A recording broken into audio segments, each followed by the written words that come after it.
मेरा नाम है प्रियंका, आप देख रहे हैं इट्स सिंपल। और आज की वीडियो में हम बात करने वाले हैं कि टॉप 5 टिप्स ऐसी कौन सी हैं जो आपकी मदद करेंगी क्लास 12 के होम साइंस बोर्ड एग्जाम्स में अच्छे मार्क्स स्कोर करने में। ठीक है, टिप नंबर 1, अपनी बुक को अच्छे से देखो। चाहे तुम सीबीएसई में हो, एचबीएसई में हो या फिर किसी भी और बोर्ड में हो, बहुत सारी होम साइंस की ऐसी किताबें होती हैं कि चैप्टर्स तो खत्म हो जाते हैं पर उनमें मेन पॉइंट्स बताए ही नहीं होते। दैट इज कि बहुत बार बुक के एंड में, सबसे एंड में, जो हमें लगता है ना एक्स्ट्रा पेजेस इनमें से तो आएगा ही नहीं, वहाँ पे अडल्ट ट्रेंड्स के बारे में इंफॉर्मेशन दे रखी होती है और सारी मेन इंफॉर्मेशन दे रखी होती है जो कि बहुत ज़्यादा इंपॉर्टेंट है और जिसके एग्जाम में आने के बहुत ज़्यादा चांसेस हैं।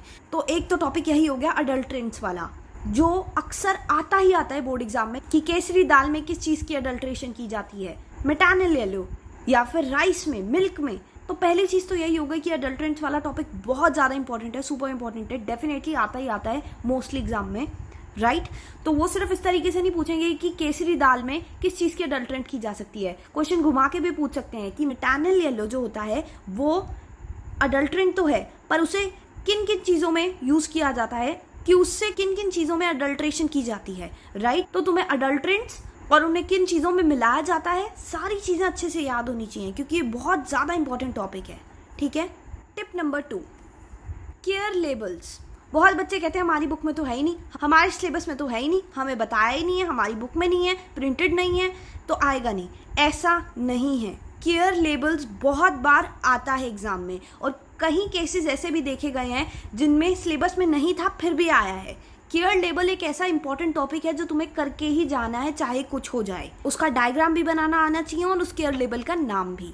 ठीक है, तो चाहे तुम्हारी बुक में है चाहे नहीं है, नेट से सर्च करो और याद कर लो। ज़्यादा से ज़्यादा अगर नहीं आया तो ठीक है, कोई नहीं, तुम एक सेफर साइड पे हो, आ गया तो तुम्हारा फ़ायदा ही है। ठीक है, तो ये टॉपिक ज़रूर करके जाना केयर लेबल्स पे। ठीक है, पॉइंट नंबर 3, स्टैंडर्डाइजेशन मार्क। बहुत अच्छे से याद कर लो, FSSAI हो गया, FPO हो गया, ड्रॉ करना भी आना चाहिए, उनके बारे में सारी इन्फॉर्मेशन भी होनी चाहिए। बहुत ही इंपॉर्टेंट टॉपिक है, डेफिनेटली आता ही आता है हर एग्जाम में, हर होम साइंस के एग्जाम में, तो याद करके जाना ये टॉपिक। ठीक है, टिप नंबर 4, बहुत बच्चे होम साइंस का एक खौफ बना देते हैं कि यार हमने तो पढ़ाई नहीं करी, अब क्या करें, पेपर छोड़ दें। नहीं, कभी नहीं, ये गलती तुम मत करना। चाहे नहीं भी आता, खुद से आंसर बना के लिखने की कोशिश करो। हो सकता है तुम्हारा लक तुम्हारा साथ दे दे और टीचर वो आंसर पढ़े ही ना और तुम्हें मार्क्स दे दे, ऐसा भी तो हो सकता है ना। पॉजिटिवली सोचो, बहुत ज़्यादा नेगेटिव जोन में मत जाओ। जितना आता है उतना ज़रूर अटेम्प्ट करो एग्जाम में और पहले से ही कोशिश करो कि तुम सारी मेन चीज़ें लर्न करके जाओ एग्जाम में। कुछ ऐसे पॉइंट्स, तुम्हें पूरे रट्टे मारने की जरूरत नहीं है, मेन पॉइंट्स याद कर लो और उनके अंदर का मैटर बना के खुद से लिख लेना। खुद थोड़ा दिमाग लगाओ, पेपर मिस करने की, छोड़ने की ज़रूरत नहीं है।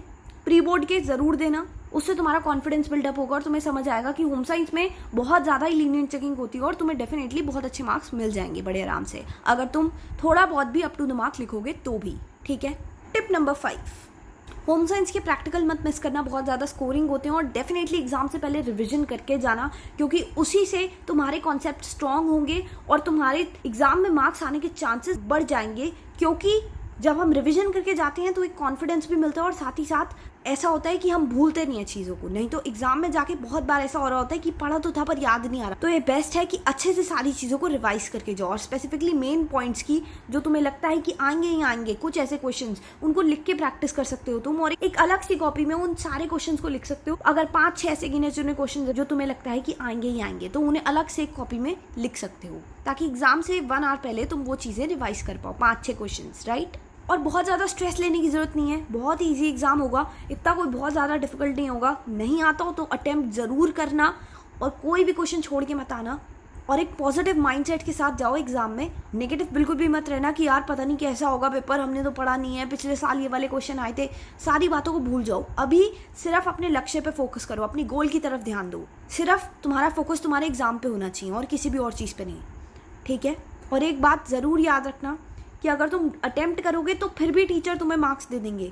अगर कुछ पेपर में लिखा ही नहीं होगा, अगर पेपर खाली होगा तो इस बात का सवाल ही नहीं उठता कि तुम्हें मार्क्स मिलने वाले हैं। तो कोशिश करना तुम ज़रूर कुछ ना कुछ पेपर में लिख के आओ, चाहे तुम्हें नहीं भी आता तो भी।